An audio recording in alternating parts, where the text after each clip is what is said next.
जय हिंद, जय भारत।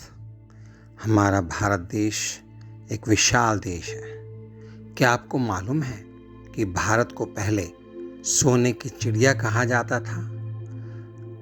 वास्तव में सोने की चिड़िया का कहने का तात्पर्य यह होता है कि यह हमारा देश बहुत ही धनी देश था। हर प्रकार के संसाधन हमारे देश में थे। तो भारत को सोने की चिड़िया बनाने वाला असली राजा कौन था? कौन था वह राजा जिसके राजगद्दी पर बैठने के बाद उनके श्री मुख से देववाणी ही निकलती थी और देववाणी से ही न्याय होता था? कौन था वह राजा जिसके राज्य में अधर्म का संपूर्ण नाश हो गया था? जी हाँ, उस महान राजा का नाम महाराज विक्रमादित्य है। बड़े ही दुख की बात है कि महाराज विक्रमादित्य के बारे में देश को लगभग शून्य के बराबर का ज्ञान है। जिन्होंने भारत को सोने की चिड़िया बनाया था और स्वर्णिम काल लेकर के आए थे, उस महाराज विक्रमादित्य के बारे में मैं आपको बताना चाहता हूँ। उज्जैन के राजा थे गंधर्वसेन, जिनके 3 संतानें थीं। सबसे बड़ी लड़की थी मैनावती, उससे छोटा लड़का भृतहरि और सबसे छोटा वीर विक्रमादित्य। बहन मैनावती की शादी धारा नगरी के राजा पद्मसेन के साथ कर दी गई, जिनके एक लड़का हुआ गोपीचंद। आगे चलकर गोपीचंद ने श्री ज्वालेंद्र नाथ जी से योग दीक्षा ले ली और तपस्या करने जंगल में चले गए। फिर मैनावती ने भी श्री गोरक्षनाथ जी से योग दीक्षा ले ली।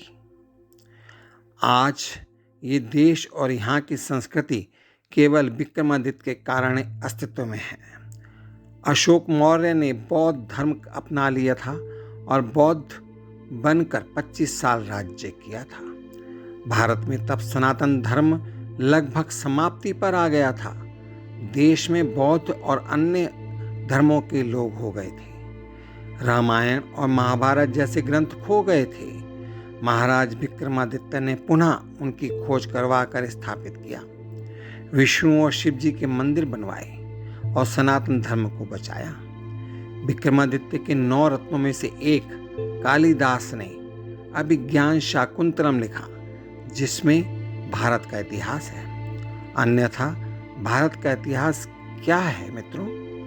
हम भगवान कृष्ण और राम को ही खो चुके थे। हमारे ग्रंथ ही भारत में खोने के कगार पर आ गए थे।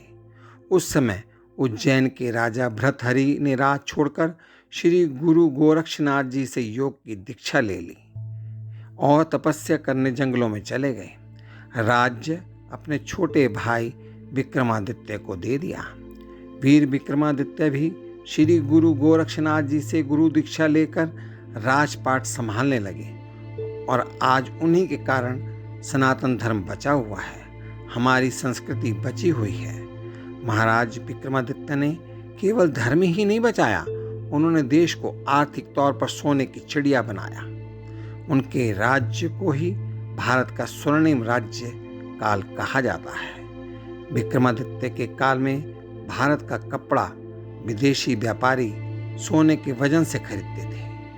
भारत में इतना सोना आ गया था कि विक्रमादित्य काल में सोने की सिक्के चलते थे। आप गूगल इमेज कर विक्रमादित्य के सोने के सिक्के देख सकते हैं। कैलेंडर जो विक्रम संवत लिखा जाता है, वह भी विक्रमादित्य का द्वारा ही स्थापित किया हुआ है। आज जो भी ज्योतिष गणना है, जैसे हिंदी संवत, वार, तिथियां, राशि, नक्षत्र, गोचर आदि उन्हीं की रचना है। वह बहुत ही पराक्रमी, बलशाली और बुद्धिमान राजा थे। कई बार तो देवता भी उनसे न्याय करवाने आते थे। विक्रमादित्य के काल में हर नियम धर्मशास्त्र के हिसाब से बने होते थे। न्याय, राज्य सब धर्मशास्त्र के नियमों पर चलता था। विक्रमादित्य का काल प्रभु श्री राम के राज्य के बाद सर्वश्रेष्ठ माना गया है, जहाँ प्रजा धनी थी और धर्म पर चलने वाली थी। बड़े ही दुख की बात है कि भारत के सबसे महानतम राजा विक्रमादित्य के बारे में हमारे स्कूलों कॉलेजों में कोई स्थान नहीं है। मैं अपनी तरफ से प्रयत्न कर रहा हूँ कि महाराजा विक्रमादित्य की द्वारा जो हमारे देश में उपलब्धियाँ प्राप्त की गई हैं उनको आपके समक्ष रख सकूं और देश को सोने की चिड़िया बनाने में और सनातन धर्म की रक्षा करने में और उसका स्थायित्व करने में, उसका अस्तित्व बनाए रखने में महाराजा विक्रमादित्य का स्थान उच्च है। भगवान उनको सदैव अपने चरणों में स्थान दे। इन्हीं शब्दों के साथ मैं महाराजा विक्रमादित्य की इस कथा को समाप्त करता हूँ और आपसे निवेदन करता हूँ कि महाराजा विक्रमादित्य के बारे में आप विस्तार से पढ़ें और उनकी शिक्षा को ग्रहण करें। इन्हीं शब्दों के साथ मैं आपसे आज्ञा चाहता हूँ। धन्यवाद। जय हिंद, जय भारत।